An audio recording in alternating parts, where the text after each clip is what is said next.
एक ऐसी हकीकत में जहां हथियारों की दौड़ जीवन का एक हिस्सा है, उतनी ही स्थायी और मौजूद है जितनी कि हमारी सांसों में हवा। हम अक्सर एक पक्ष को दूसरे से कहते हुए देख सकते हैं, जो तुम कर सकते हो मैं उसे बेहतर कर सकता हूं।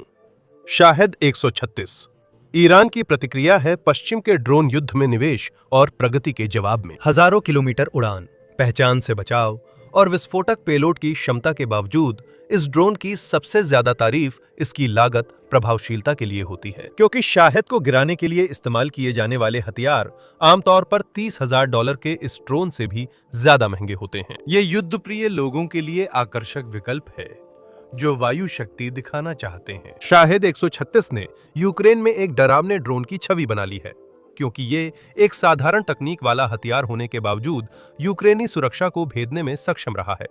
लेकिन क्या ये वाकई उतना ही अच्छा है जितना सुर्खियों में कहा जा रहा है? डिजाइन।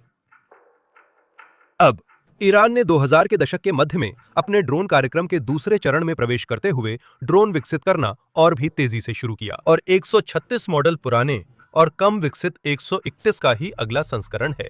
दोनों को डेल्टा विंग्स के साथ डिजाइन किया गया है, जिसका तकनीकी मतलब है कि इनके पंख त्रिकोणीय आकार के होते हैं जो मुख्य धड़ से बाहर की ओर फैले होते हैं। अगर कभी कोई आपके आंगन में गिर जाए तो आप पीछे की तरफ 4 फिन देखेंगे, हर पंख पर 2-2। अगर ये आपके आंगन में गिर रहा है तो शायद आपको कहीं और जाना चाहिए।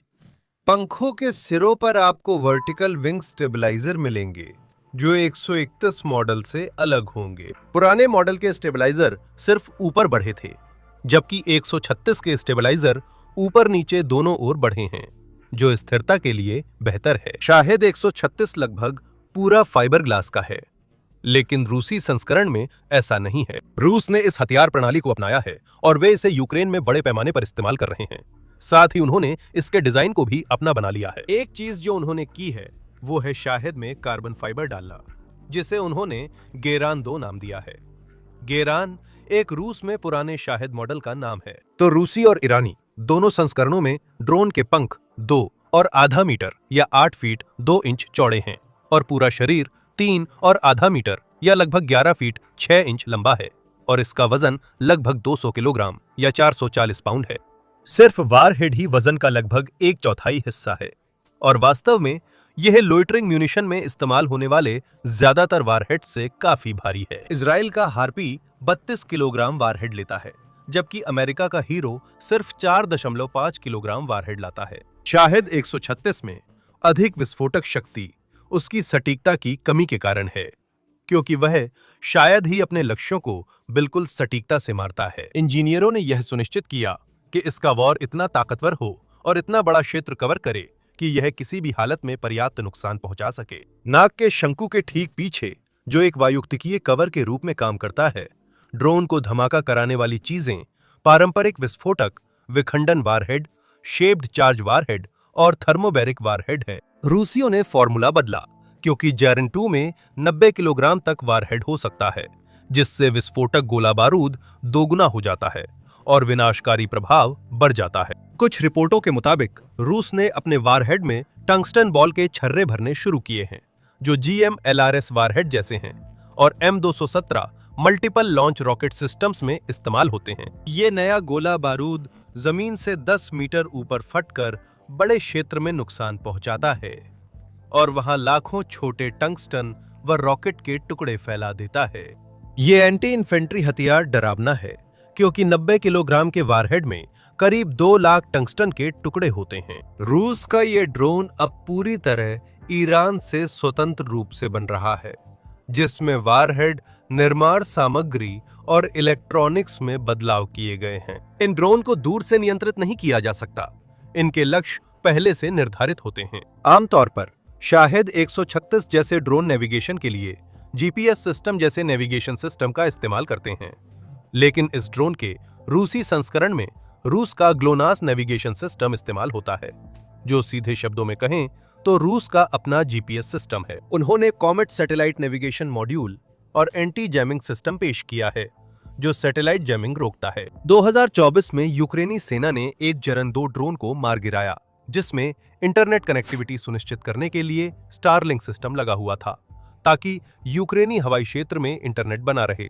संभावना है कि ये स्थिर रियल टाइम वीडियो कनेक्शन के लिए किया गया था। इसके अलावा 2025 की गर्मियों में यूक्रेन में इस ड्रोन का एक उन्नत संस्करण दिखाई दिया, जिसमें एक इंफ्रारेड कैमरा और एक ऑनबोर्ड कंप्यूटर था जो वीडियो प्रोसेसिंग की सुविधा देता था और उसे अपने आप लक्ष्यों का पता लगाने में सक्षम बनाता था। ये अपग्रेड सिर्फ रूस में बने ड्रोन पर किए गए थे।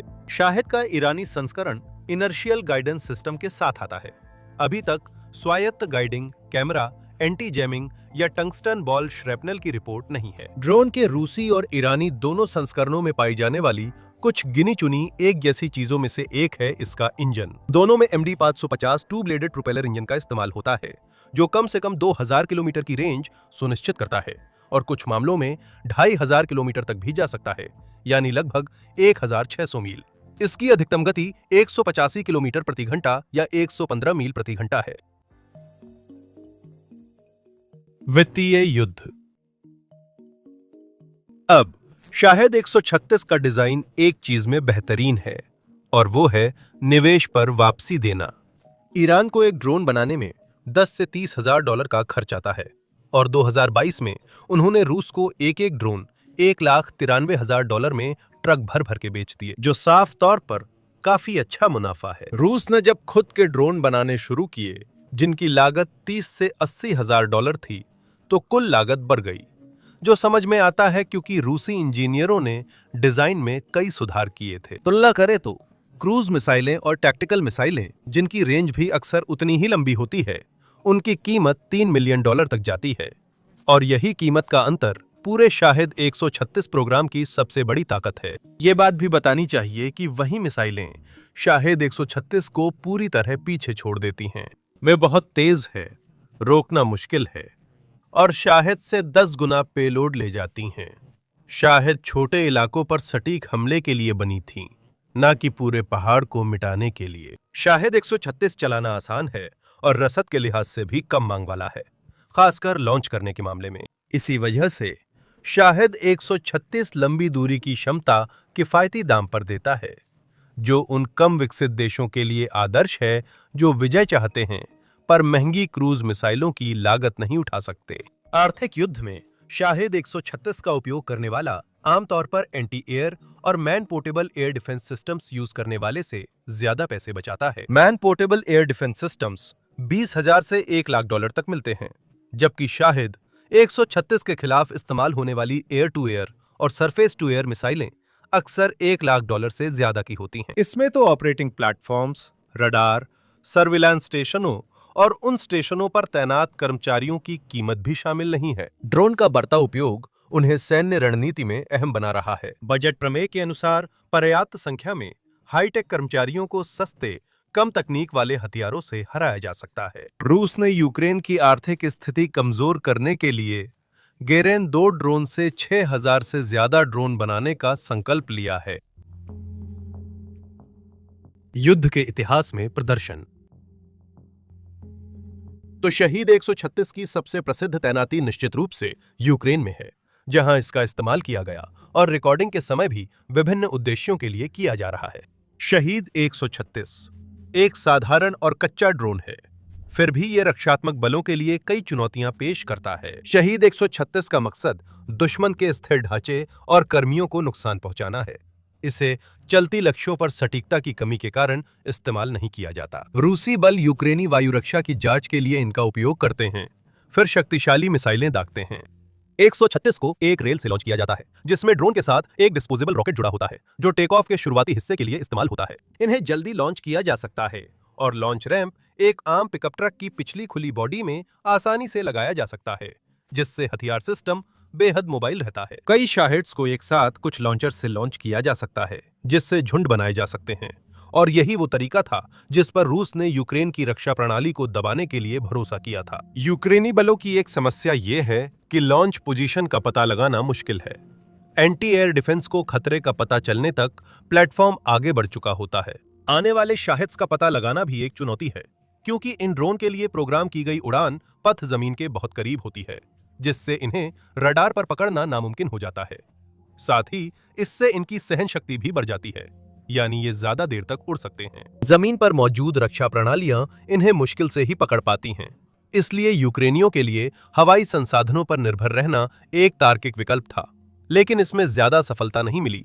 एक यूक्रेनी मिग-29 ने कहा कि रडार पर ये ड्रोन पक्षियों जैसा दिखता है और अवरोधन दर 65-85% है, जिससे यूक्रेन के पास शाहेद्स के खिलाफ हवाई सीमा पूरी तरह सुरक्षित करने का तरीका नहीं है। एक तरीका जिसने अच्छे परिणाम दिए वह सिर्फ देखे जाने पर निर्भर था। यूक्रेन के नागरिक ड्रोन को देखे जाने की रिपोर्ट करने के लिए एक ऐप का इस्तेमाल करते हैं, और भले ही चश्मदीद गवाहों की जानकारी हमेशा भरोसेमंद नहीं होती, लेकिन यह कुछ न होने से तो बेहतर ही है। 2 इंजीनियरों ने एक प्रभावी तरीका विकसित किया जिससे साबित होता है कि युद्ध मानव प्रतिभा का उत्प्रेरक है।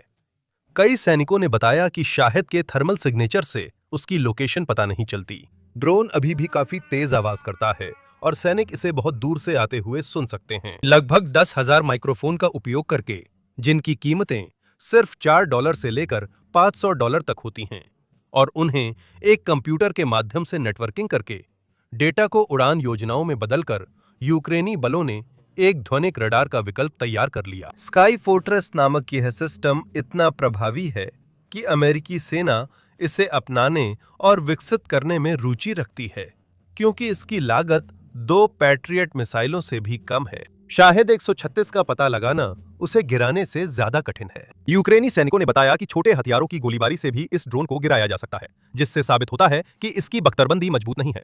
लेकिन यह भी सच है कि 100 मील प्रति घंटे से ज्यादा की रफ्तार से सिर के ऊपर उड़ रहे ड्रोन को निशाना बनाना बेहतरीन निशानेबाजों के लिए भी मुश्किल है। यूक्रेन के पास R-73 हीट सीकिंग मिसाइलें और R-27 R semi active radar homing मिसाइलें हैं, जो शाहेद के लिए स्वाभाविक रूप से एक बड़ा खतरा हैं। हालांकि दोनों के साथ कुछ समस्याएं भी आती हैं। R-73 बादलों में लक्ष्यों को लॉक नहीं कर सकती, और R-27 R का इस्तेमाल करने के लिए खतरनाक रूप से करीब जाना पड़ता है। यूक्रेनी विमान केवल दिन के उजाले में ही अपनी 30 मिलीमीटर की तोपों से उन्हें मार गिरा सकते हैं, जो सबसे कम जोखिम वाला तरीका है। फिर भी उस स्थिति में भी खुद विमान को मार गिराया जा सकता है। अक्टूबर 2022 में एक पायलट के साथ तब हादसा हुआ जब शाहेद 136 मिग-29 के पास फटा और छर्रों ने कॉकपिट नष्ट कर दिया। पायलट किसी तरह इजेक्ट करने में सफल रहा, लेकिन विमान खो गया, और विमान बहुत महंगे होते हैं। कई बार शाहेद नागरिक इलाकों के पास आ जाए और पायलट देख ले तो नागरिकों को नुकसान के डर से फायर नहीं करता। वे वायु रक्षा को खतरे की सूचना देंगे और ड्रोन मार गिराने देंगे। टुकड़ों का खतरा हमेशा बना रहता है, जिनमें वॉरहेड भी शामिल है, जो आबादी में गिरकर नागरिकों को नुकसान पहुंचा सकता है। यानी तबाही के बाद भी शाहेद गंभीर नुकसान पहुंचा सकता है। आमतौर पर शाहेद 136 के खिलाफ सबसे प्रभावी हथियार प्रणालियां हैं SA-8 मिसाइल, पुराना भरोसेमंद ZSU-23-4 और जर्मन फ्लैगपेंजर गेपार्ड स्वचालित एंटी एयरक्राफ्ट गन। यूक्रेनी रक्षा ताशा के मुताबिक ये हथियार अमेरिका में बहुत असरदार रहे हैं, लेकिन लागत पर विचार करने पर स्थिति बदल जाती है। DSH के मशीन गन शाहेद से निपटने का किफायती तरीका है। 12.7 मिमी गोलियां ड्रोन के हल्के कवच को भेदने में सक्षम हैं। रात में असरदार रहने के लिए यूक्रेनी ऑपरेटरों ने मशीन गनों पर थर्मल इमेजिंग या सर्च लाइट्स लगाईं, जैसे द्वितीय विश्व युद्ध में एंटी एयरक्राफ्ट गनों पर होता था। समय के साथ यूक्रेन ने शाहेद्स के खिलाफ एंटी ड्रोन इंटरसेप्शन ड्रोन इस्तेमाल किए।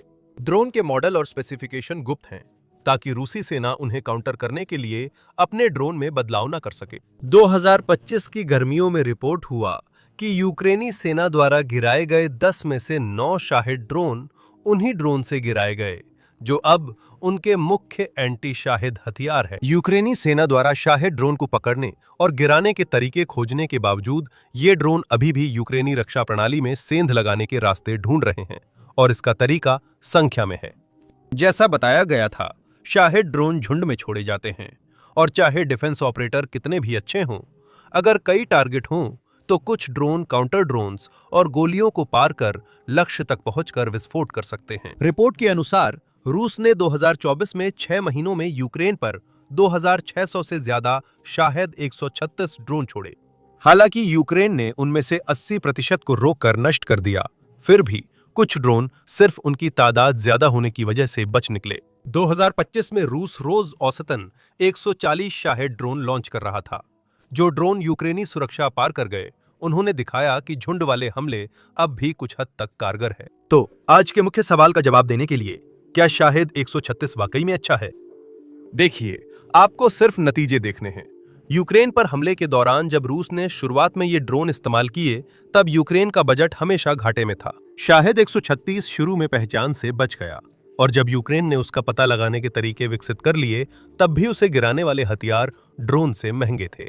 हालांकि कई कोशिशों और गलतियों के बाद यूक्रेन ने शाहिद को गिराने का एक किफायती तरीका ढूंढ लिया, जो मानना पड़ेगा कि अभी भी पूरी तरह परफेक्ट नहीं है, लेकिन फिर भी यह काफी हद तक असरदार है, क्योंकि यह ज्यादातर शाहिद ड्रोन को मार गिराता है जो बचाव कर रहे देश के खिलाफ छोड़े जाते हैं। और इसे ध्यान में रखते हुए और ये याद रखते हुए कि इन ड्रोन को लॉन्च करना बहुत आसान है और इन्हें बनाना बेहद सस्ता है, हम कह सकते हैं कि ये वास्तव में अच्छे साबित हुए हैं, बशर्ते कि इनका इस्तेमाल झुंड में किया जाए। रक्षा कर रही सेनाएं कोई भी हों, इन्हें गिराने का किफायती तरीका मिल ही जाएगा। लेकिन कहानी यहीं खत्म नहीं होती, क्योंकि हाल ही में यूक्रेन में नए ड्रोन, जिन्हें शाहिद 238 कहा जा रहा है, दिखाई दिए हैं, जो पुराने मॉडलों से बेहतर प्रदर्शन करते नजर आ रहे हैं। जैसे ही जानकारी मिलेगी, हम उसे वीडियो में विस्तार से बताएंगे। और इसी के साथ देखने के लिए धन्यवाद।